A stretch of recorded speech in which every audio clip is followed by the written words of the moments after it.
tayong napalaya na sa ating mga pagkakasala, tayong hindi nahahatulan sa araw ng paghukom, tayong nakatitiyak ng kaligtasan sapagkat nasa loob na ng Iglesia ni Kristo. Ang sabi ng Biblia, maglilingkod-an niya ako sa Panginoon. Gaano raw, mga kapatid? Habang buhay. Ang pagka-Iglesia ni Kristo natin ay isang lifetime commitment natin sa ating Panginoong Diyos. Hindi ka dapat umalis sa paglilingkod mo sa Diyos.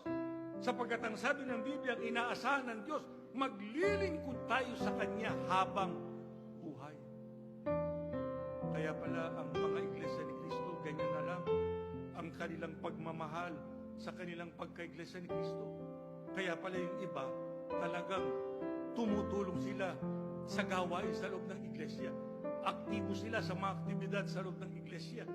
Hindi sila pumapayag na stagnant sila sa kanilang pagka-Iglesia ni Kristo. Masiglang-masigla silang tumutupad ng kanilang mga sagutin, humahawak ng tungkulin, tumutulong sa lahat ng aktibidad. Paano? Tama. Ang sabi ng Biblia, maglingkod tayo sa Kanya habang tayo ay may buhay. Hindi masamang maghanap buhay, hindi masamang mag-aral, pero huwag nating gawing hadlang sa ating ginagawang paglilingkod po kanino? Sa Diyos.